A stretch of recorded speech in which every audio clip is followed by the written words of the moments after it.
자, H파일 토르판이 어떻게 되냐면, 여기 H파일이 있고요. 여기 흑마기 판이 이렇게 설치되어 있습니다. 흑마기 판들이 있고요. 여기 이렇게 되어 있는 거는 지금 뭐냐면, 앵커를 찔러놨네요. 어스앵커 찔러놨고, 이렇게 되어 있는 부분이 띠장입니다. 그래서 이거는 단위제 아니고 2열로 띠장되어 있고, 어떤 경우는 하나만 띠장을 쓰기도 합니다. 자, 그런 형태를 다시 이제 보고 있는 거고요. 옆에 이렇게 보시는 거는 이렇게 지게 짝대기처럼 이렇게 꽈놨잖아요. 이걸 우리가 레이커 경사고임대라고 이제 얘기를 합니다. 상당히 경사고임대는 높이가 한 6m 정도까지 뭐 아주 높은 깊이의 굴착에 쓰기는 어렵고 상당히 시공 관리에 각별한 주의를 요하는 이제 구조물입니다. 이쪽에 있는 게 고임대 기초 부분이죠. 피커블럭이라고 부르는 부분이고요. 여기다가 받쳐서 딱 받쳤는데 수평력은 이렇게 작용하는데 이쪽으로 버티니까 경사로 버티니까 수평력 수직력이 불력이 있으니까 얘가 버팀대가 찍 하고 이탈할 수도 있겠죠. 그래서 이 부분에 이탈하지 못하도록 뭐 스토퍼 이런 것들도 장치를 해야 되고 이런 공법이 되겠습니다. 지하연석벽, 이런 지하연석벽을 뚫는 장비입니다. 어마무시하죠. 이런 거를 뚫고요. 자, 이걸 집안에 뚫어낸 다음에 뒤에 사진이 없네요. 뚫어낸 다음에 요게 트렌치를 이렇게 되면 거기에 이런 이 슬러리를 채워서 이런 벽체 그 슬러리의 벽체를 형성해서 지금 하는 게 지하연석벽 형태가 되겠습니다. 자, 어떤 것들을 조심해야 되나 하는 것들을 지금 보고자 합니다. 계략적으로. 이게 워낙에 굴착에 대해서 여러분들이 이 사고가 좀 생각보다 좀 많이 일어나서 상당히 뭐죠? 조심스럽게 해야 돼. 그러니까 조심스럽다는 게 결국 뭐냐면 이게 사실은 무지에서 출발하는 게 너무 많아. 그러니까 너무 대충 한다는 얘기죠. 이게 위험한지도 모르고 막 하는 거예요. 그러니까 굴착을 이만큼 하고 싶은데 여기까지 굴착을 해내면 이 토합 부분이 저항하는 토체가 없잖아요. 그래서 지금 범을 이용해서 이쪽 부분을 굴착을 해내고 나중에 뭐를 설치한 다음에 이쪽 부분을 나중에 이제 굴착을 해내는 뭐 이런 거고요. 지금 굴착선이 뭐 여기까지인데 여기까지 한꺼번에 과굴착을 하게 되면 어떻게 돼요? 토합이 작용하는데 버팀이 부족하니까 무너질 수도 있겠죠. 이런 것도 과굴착 굉장히 조심해야 된다. 뭐 이런 게 있고요. 자, 이 굴착의 배면에 이쪽이겠죠. 이쪽에 뭐 장비나 아니면 어떤 뭐 자재들을 형성을 하게 되면 추가적으로 이런 하재 상자 중에서 토합이 작용하면 더 위험한 상태로 가니까 지금 굉장히 조심해야 된다. 뭐 이런 거고요. 뭐 여기에 물도 잘 빠지고 이렇게 관리를 해야 된다. 이런 얘기도 있고요. 자, 버팀대를 쓰게 되는데 아니면 엄지발톱을 쓰게 되는데 이 H빔은 특징이 하나가 있어요. 뭐가 있냐면 강축이 있고 약축이 있어요. 그러니까 지금 이 원형 같은 경우는요. 이렇게 됐을 때 이쪽 방향이나 이 미는 힘, 저항하는 힘이 같은데 H빔 같은 경우는 틀려요. 지금 이게 극단적으로 이래 넣으려면 여러분들 이쪽 방향으로는 굉장히 잘 미는데 이쪽 방향으로는 그러니까 이 방향으로는 굉장히 강성이 크죠. 이쪽 방향으로는. 그러니까 H빔이 그런 형태로 이렇게 설치가 되어 있으면 지금 그러니까 이렇게 될 때의 강성과 이렇게 될 때의 강성이 차이가 있어요. 그래서 굉장히 우리가 이 강축에 대해서 지금 저항하도록 설계되는데 이 방향이 틀어져서 설치를 하게 되면 상당히 위험한 상황으로 간다. 조심하라 이런 얘기고요. 자, 지금 H8 간격이나 수직도 당연히 설계된 대로 지켜져야 될 필요가 있는 거고요. 자, 그 다음에 어떤 게 있나요? 뭐 이거는 세부적으로 보는 거네요. H8 토르반 벽체의 장점, 단점, 붕괴 요인. 지금 이거를 얘기를 하면 너무 길어져요. 그러니까 여러분들 이 자료 보시면서 대략적으로 한 번 정도만 읽어보시면 될 거예요. 있고 지금 자료에 쉬트 파일 형태 이런 거를 겹이어서 이제 설치를 한다. 장점, 단점, 문제점 이런 것들이 있고요. 그 다음에 SW는 어떻게 하는 거다? 지금 지발을 교합해서 지금 강제적으로 이 부근을 형성을 시키는 거죠. 이런 것도 있고. 자, 얘는 뭐 CRP네. CRP 같은 경우는 물이 있는 차수공을 별도로 이렇게 두기도 한다. 이런 거고요. CRP 벽체가 상당히 깊게 하나, 둘, 셋, 넷, 다섯 뭐 5시면 10m 이상의 굴착을 해온 거네요. 자, 여기는 지금 뭐냐면 지중연석뼈 형태를 이제 보고 있습니다. 지중연석뼈 형태는 탑다운 형태도 상당히 많이 이런 벽체를 가지고 강성을 키워서 탑다운을 형성하는 이런 경우도 많이 보고요. 스트러트 아까 이 그림을 확대하면 지금 아까 처음에 봤던 그 그림하고 같은 거네요. 그래서 형태를 여러분들 여기는 명칭까지도 조금 구별해 주십사. 굴착을 하는 뭐 이런 거예요. 각 부지의 명칭. 이것도 역시 이런 이 버팀에서는 거의 알아두셔야 될 것 같아요. 지금 이 부지의 명칭은 이게 뭐다. 이거는 뭐 설명하기보다는 여러분들이 알아야 되는 거죠. 이게 뭐냐? 명칭이니까. 굴착 순서는 읽어보시면 될 거예요. 당연히 어떻게 돼요? 1단, 2단, 3단 하면서 짝짝짝 쳐나간다. 뭐 이런 거고요. 그 다음에 어스앵커. 이 어스앵커는 여러분들 예제를 풀면서 좀 더 자세하게 얘기를 하게 될 겁니다. 그래서 어스앵커가 뭐다 하는 거는 얘기를 했고요. 자, 지금 어스앵커에 있어서 자, 천공을 하고요. 여기다가 구근을 형성을 해내고요. 자, 때에 따라서는 여기에 패커를 쓰기도 하고 안 쓰기도 합니다. 있기도 하고 없기도 하고요. 이제 토사 부분에서는 패커를 쓰기도 하고. 자, 그래서 여러분들 여기에 여유장이 있고요. 여유장은 뭐냐면 당겨놓은 뒷부분에 미리 뽑아놓은 거야. 여기 녹슬지 말라고 이제 빨간 걸로 이렇게 덮어놓는데, 그래서 얘는 재긴장을 위해서 한 1.5m 정도를 뽑아놓고 잘라놓은 이 부분이 지금 여유장이고요. 자유장은 여기서부터 여기까지인데 지금 뭐냐면 이 부분은 강성이 이 벽체랑 마찰을 하지 않는 거예요. 이 부분에 마찰하면 안 됩니다. 그래서 집안 조건에 따른 예상 파괴면 바깥으로 장착이 형성될수록 충분한 길이를 확보하는 게, 그러니까 파괴면이 있으면 이게 바깥으로 쭉 있도록 확보하는 게 지금 자유장이고요. 이 부분이 정착장이 되는 거예요. 이거 여러분들 지금 여유장, 자유장, 정착장, 이것도 여러분들이 아셔야 되고, 이 지금 이 형태에서 앵커력은 어디까지 지금 앵커력을 볼 수 있을 건가? 이거는 예제 부분에 문제를 포함해서 그때 어떻게 계산하는가 하는 것들은 다시 살펴보도록 하겠습니다. 자, 여러분 별도 슬라이드로 지금 우리 흑마기 굴착, 굴착에서 흑마기에 대해서 조금 더 상세하게 살펴봤고요. 다시 우리 이 강의 이 책자로 된 자료를 보면서 이제 간단하게 이제 정리를 해봅시다. 그래서 엄지 말뚝식 H바의 형태를 받는, 그래서 흑마기 하는 거, 세부적으로 용어 이런 것도 여러분들 자세히 살펴봤었죠. 흑마기가 여기 여러분들 슈트파의 형태, 널말뚝 형태도 보이고요. 자, 여기 있는 CIP 형태도 보입니다. 현장에서 콘크리트의 이 타일을 현타 형태로 타설해서 만드는 방법. 흙이랑 막 섞어서 이런 이 강화된 흑시멘트 형태의 그 지중의 이런 뭐라 해야 되나요? 이 벽체, 주열식 벽체를 만드는 SW 공법. 이런 것들은 SW는 CRP보다는 차수 기능이 좀 더 확실하고요. CRP를 한다면 여기 보조 그라프팅을 하는 게 지금 차수 형태, 지하수가 있는 경우죠. 그래서 물이 들어가는 경우는 차수 형태도 수반하게 되고, 대신에 벽체 강성은 CRP가 일반적으로 상당히 크고요. CRP는 뭐라 해야 되나?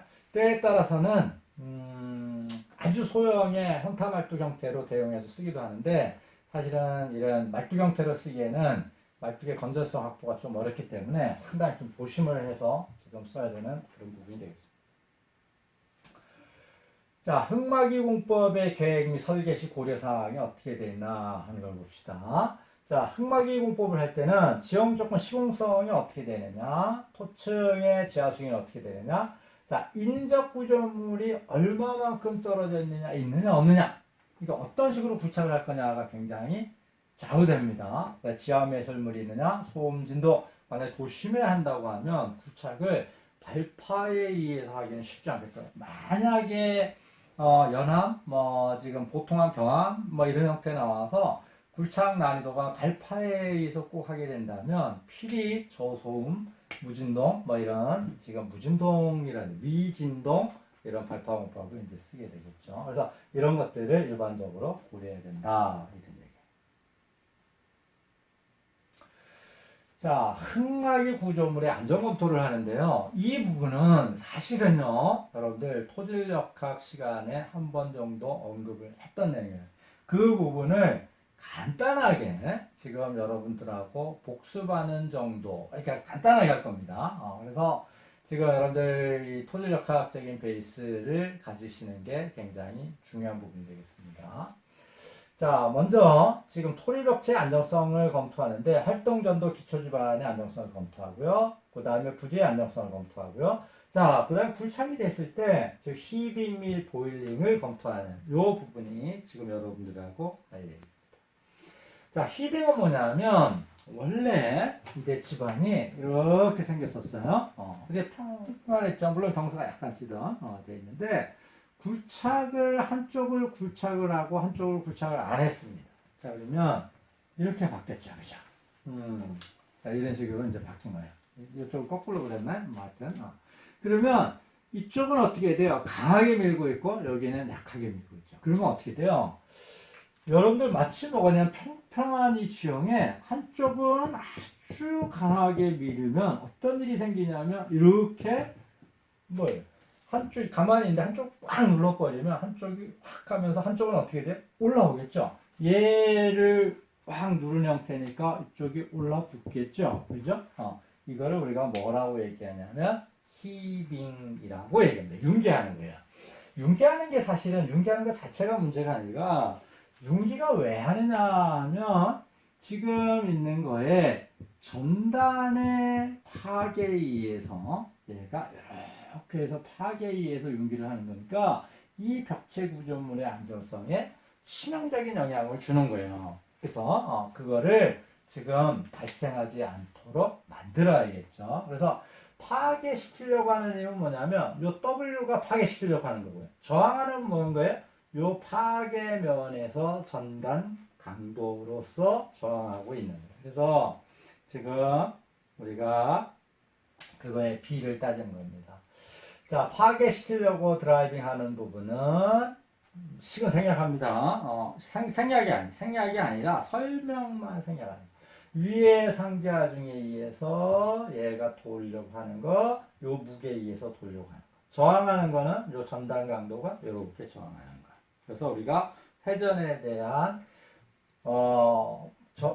파괴시키려면 드라이빙 하는 것, 레지스턴트 저항하는 것에 지금 B로서 우리가 안전율을, 이 히빙에 대한 안전율을 검토한다. 이런 얘기입니다. 이거 여러분들 문제를 몇 문제 풀어보시면 돼요. 나중에 여러분들 예제에 저는 히빙 문제를 충분히 포함해서 여러분들 제공하고 있으니까 거기서 여러분들 문제를 풀어보시기 바랍니다. 자, 보일링은 지금 어떤 거냐면 보일링은 어떤 거예요? 상향의 침투에 의해서, 자, 이거부터 얘기할까요? 자, 흙의 전단 강도는 C 더하기 시그마 프라임 토탈 빼기 U의 탄젠트 파인데, 자, 상향의 침투에 의해서 침투에 의한 수압이 증가를 해요. 침투에 의한 수압이 증가를 해서 유효 응력을 0을 만들게 되면 C가 거의 0인 흙에서 전단 강도 이놈이 0이고요. C가 거의 0이면 0이 되죠. 그러면서 어떻게 되느냐? 상향의 이런 침투에 의해서 이쪽에 물이 흘러오면서 밑으로 흘러오겠죠. 물이 흘러오면서 이쪽 부분에 어떻게 돼요? 보글보글 끄면서 여기에 전단 강도를 타워 F를 상실해 버리는 거예요. 그러면 여러분들 어떻게 돼요? 이쪽에 전단 강도가 없으면 벽체가 있는데 여러분들 자꾸 내가 거꾸로 해. 어쨌든 지금 여기 있는 수동토합을 기본 주동토합을 이쪽에 수동토합으로 버티는데 이쪽에 전단 강도를 상실했어요. 그러면 어떻게 되겠습니까? 얘는 그냥 넘어가겠죠, 그죠? 아주 위험한 상황이 되는 거예요. 그래서 이러한 전단 강도가 상실하는 이런 정도가 어떻게 돼 있느냐? 그리고 이런 현상을 우리가 보일링이라고 얘기를 하고요. 자, 여기서 테레자키는 우리 토일력학의 아버지라고 부르는 테레자키는 어떻게 했냐면 근익 깊이의 2분의 D. 지금 여러분들 유선망이 어떻게 그려지냐 하면 이런 식으로 있을 때 유선망이 이런 식으로 여러분들 그려지겠죠. 네, 대충 그랬습니다. 자, 그러면 침투압이 가장 크게 걸리는 이 부분이에요. 그래서 동수경사가 가장 크게 걸리는 여러분들 단위 침투압이라고 하는 거는 동수경사에 기본적으로 비례해서 지금 어떻게 침투압이 결정됩니다. 이쪽에 상향의 침투에 의해서 침투압이 가장 크게 걸리는 것이고, 그래서 테레자키는 이 부분 중에 가장 위험한 부분은 요 근익 깊이에 반대는 이 부분에서 가장 위험하다고 판단을 하고요. 뭐 상식 판단 왜 필름 2분의 D입니까? 2.1분의 뭐 2분의 D가 아니라 2.5분의 D지 1.8분의 D 이거는 논란하면 안 돼요. 왜냐하면 이거는 테레자키가 왜 하여튼 여기서 위험한 건 알겠는데 왜 하필 요 반이냐? 이거는 뭐냐면 이렇게 검토를 하고 이거에 대응하는 기준 안전율을 가지고 조정하는 부분이기 때문에 이거는 딱히 왜 꼭 반입니까? 이거는 아닙니다. 위험했다 이런 얘기냐.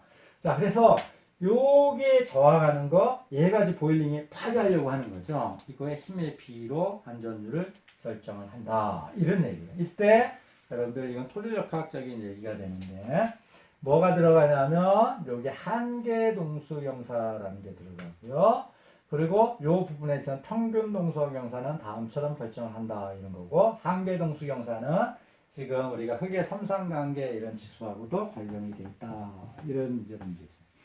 지금 이 보일링에 대한 검토는 여러분들 시공학에서도 기본적으로 중요한 부분이지만 이 부분은 여러분들 기사 1차 시험에서도 상당히 많이 언급되는 부분입니다. 어떻게 보면 이 시공학 파트보다는 기사 1차 시험에서 더 중요도 있게 다뤄지는 부분이기 때문에 뭐가 됐든 간에 여러분들 어쨌든 간에 지금 있는 이 내용 충분히 숙지를 하시고 문제도 다 푸실 수 있어요. 자, 그 다음에 여러분들 차수공법을 얘기를 해봅시다. 자, 여기에 팠어요. 자, 근데 지하수위가 여기에 걸렸어요. 그러면 자, 이 흑막이 이 벽체가요 완전히 차수가 됐다고 치면 물은 어떻게 그러냐면 돌아서 오겠죠. 돌아서 이렇게 올라오게 될 거예요. 자, 그런데 이 벽체가 차수가 되지 않으면 어떤 일이 생기냐면 여기 있는 물이 이쪽으로 빠져나오겠죠. 많이 콸콸 빠져나오겠죠. 그러면서 지하수위가 급격하게 줄게 되겠고요. 지하수위가 이렇게 급격하게 급강화한다는 얘기는 뭐냐면 이 부분에 유용력이 커지면서 결국은 어떻게 되냐면 치마를 수반해서 안 그래도 이 치마 요인이 있는데 수위 강화에 의한 치마 요인에서 옆에 있는 인접 구조물에 상당히 상당히 안 좋은 위험한 상황을 유발하죠.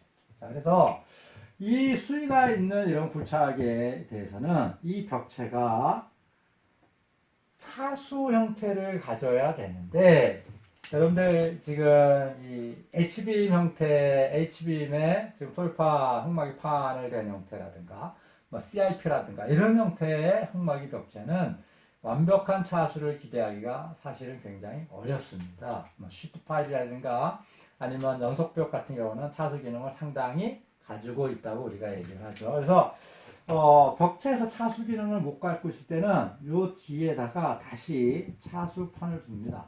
다둘 필요는 그 지하수위가 여기 있다면 지하수위 위까지 있던 부분을 차수를 목적으로 설치를 하는 거예요. 얘가 지금 뭐냐면 차수 공법이에요. 그래서 여러분한테 크게 설명드릴 게 세 가지가 있네요. LW, JSP, SGR 이런 형태 차수 공법이 있다 하는 거고, 이거를 상세하게 얘기하면 또 뭐 한없이 길어서 여러분들은 어느 정도 이해를 하시면 되냐면 이런 것들이 뭐냐 LW, 이런 것들이 뭐냐 JSP, 이런 것들이 뭐냐 SGR, 요 정도까지 여러분들이 이해를 하시면 됩니다. 자, LW는 이렇게 하는 거고요. 자, 얘는 공극이 큰 자갈질 흙에 굉장히 저압으로 쭉 흘리는 거기 때문에 가능하고 추가적인 지금 제주입도 가능한 거예요. 자, JSP는 뭐냐면 아주 초고압으로 아주 압을 강하게 쏴서 토립자를 조반 혼입해버리는 거예요. 그래서 얘가 확실한 시공 효과가 있고요. 그래서 이 차수뿐만 아니라 어떤 지금 효과를 더 기대할 수 있냐면 집안 보강의 효과도 상당 부분 기대를 가능합니다. 그래서 구조물 기초의 보강에 상당히 많이 쓰이는 이런 것들이 지금 JSP입니다. 예를 들면 이런 거예요. 구착을 해냈는데 여기에 예를 들어서 여기에 건물이 쫙 올라가는데 30층 정도 올라가요. 30층 좀 높은가요? 25층 건물을 지으려고 하는데 이쪽에 밑에 있는 집안이 별로 안 좋아요. 예를 들어 풍화토야. 그래서 이 접지 여기에 떨어지는 하중이 60톤, 600kN per 메타 제곱의 하중이 떨어져요. 600 좀 많은가? 500 정도 떨어져요. 자, 그런데 요 밑에 지금 바로 뭐가 있냐면 이 정도 선에 연암층이 이렇게 있어. 만약에 풍화암층이 있고, 자, 요거를 더 굴착을 하자니, 조금 굴착을 하자니 이 굴착의 또 안정성에 그렇고, 몇 가지 당구간에 말뚝을 박자니 이것도 또 애매하고, 그래서 이 풍화토층을 강하게 전면적으로 개량해 버릴 수도 있겠죠. 신도가 있지 않으면. 물론 여기 연암층이 밑에 있다면 말뚝을 박아야 될 거예요. 개량하시면 되니까. 이런 형태에 대해서 적용할 수 있는 게 지금 JSP 형태는 이런 집안 보강 형태에도 적용할 수 있다 하는 거고요. 자, 그 다음에 이제 뭐가 있냐면 SGR 있죠. 그래서 지금 시멘트 한테 읽어보십시오. 이 정도만 여러분들이 계획적으로 이제 아시면 되겠습니다. 자, 토류벽체를 지금 계측하는 이 경우에요. 자, 토류벽체를 계측을 왜 하느냐 하는 걸 봅시다. 자, 여기에 어떤 식으로든요, 이렇게 됐습니다. 자, 그러면 얘가 어떻게 붕괴되려고 한다면 이게 이런 식으로 붕괴가 이렇게 휘겠죠. 휘면 옆에 집안이 떨어졌어요. 그죠? 옆에서 미니까. 이렇게 되면 인적 구조물이 있으면 아당, 꽈당, 여기도 이렇게 되는 거죠. 자, 이거를 막고자 이제 계측을 하는 거예요. 그러면 어떤 게 이제 계측 항목으로 들어갔냐면, 자, 수위가 이렇게 존재하는 경우, 이 지하 수위가 급강하면 안 돼요. 급강한다는 얘기는 뭔가 물이 확 빠지면서 뭔가 사단이 났다는 얘기예요. 이쪽으로 들어갔다, 옆으로 왔다. 그래서 수위계를, 여기에 지하 수위계가 있고요. 자, 또 뭐가 이제 측정을 하냐면, 요게 얼마만큼 휘었는지를 요 옆에다가, 벽면에다가 관을 묶고 해서 우리가 지중 경사계를 측정을 해요. 자, 이거 여러분들 용어적으로 이 지중 경사계에 대해서 경사계니까, 인크로메타죠. 경사계니까 경사를 측정하는, 맞습니다. 경사를 측정하는데, 최종적으로 측정하자고 하는 거는 뭐냐면 수평변이에요. 이게 용어적으로 이렇게 써있기 때문에 무슨 경사를 측정해서 수평변을 측정해야 할 텐데 이런 겁니다. 자, 얘가 휘었다고 쳐봐요. 여기에 경사를 측정했어요. 세타를. 여기에 세타 측정했어요. 자, 여기에 세타 측정했어요. 여기에 세타 측정. 이게 지금 경사를 측정한 거예요. 자, 그러면 봅시다. 여기에 세타가 얼마 이렇게 왔어요. 여기에 세타가 봤더니 얼마였어요?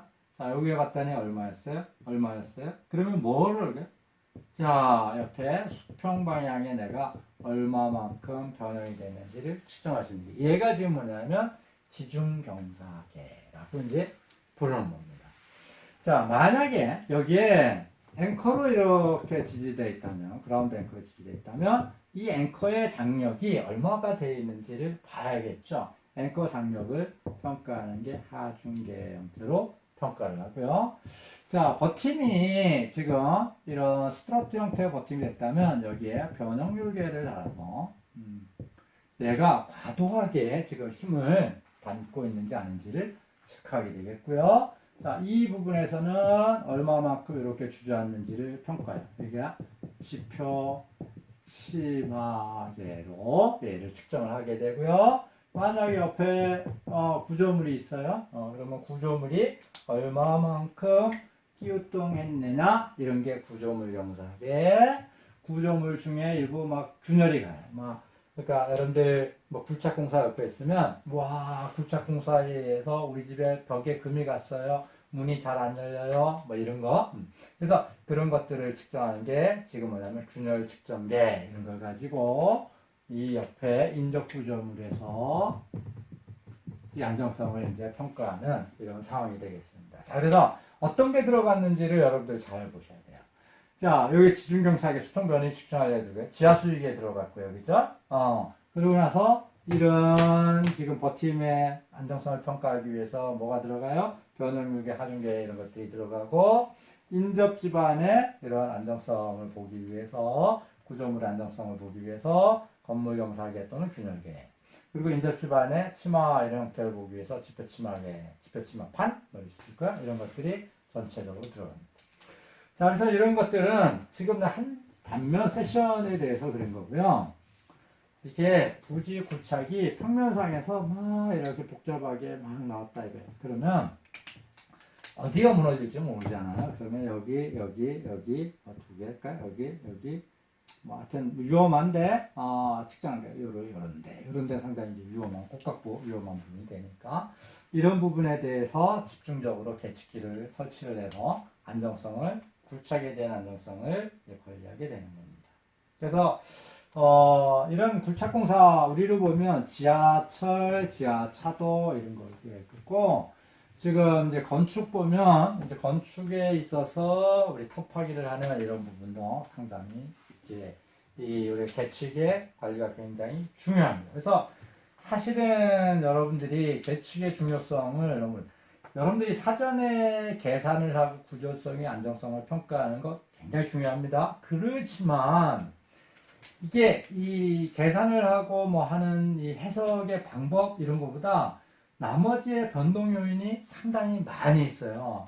그래서 계측이라고 하는 거는 실제 해봤더니 어떻게 움직이는가 이거를 내가 숫자적으로 알아내는 거죠. 그래서 현장에서 계측 결과를 가지고 안정성을 평가하는 거는 대단히 중요한 작업입니다. 그래서 여러분들 이런 굴착 공사를 할 때는 이 계측 보고서 보통 주간 계측 보고서, 월간 계측 보고서 이렇게 오는데 뭐 그냥 안정 이렇게 오는 걸 단순히 보지 마시고 세부적으로 계측 데이터를 여러분들이 이런 일에 종사하시게 되면 어떻게 평가를 해야 되는가, 어떻게 계측 관리를 해야 되는가 하는 것들은 나중에 세부적으로 좀 이제 배우셔야 되는데 제가 드리고 싶은 말씀은 뭐냐면 굉장히 중요한 부분이다. 현장 관리에 있어서 계측 관리를 하는 건 굉장히 중요한 부분이다 하는 걸 말씀드립니다. 자, 계측의 위치는 어디다 설치를 하냐? 첫 번째는 가장 위험한데. 그래야겠죠. 위험하다고 생각이 되는데, 뭐, 곡각부라든가, 아니면 부착 깊이가 상당히 깊다든가, 토층이 굉장히 약하다든가. 자, 그런 것. 자, 또 하나는 뭐냐면, 이 굴착 단면을 대표할 수 있는 것. 그쵸? 그리고 또 뭐가 있냐면, 계측의 유지 관리가 굉장히 수월한 것. 이런 것들 설치를 합니다. 하여튼 읽어보시면 이제 될 거예요. 자, 그래서 계측 관리를 행한다. 이런 거고요. 자, 후반에 있는 이 연습 문제 쪽은 여러분들 별도의 연습 문제 파일을 도어 시스템에 올려 있으니까 그것하고 같이 여러분들 봐가면서 별도로 강의를 하도록 하겠습니다. 감사합니다.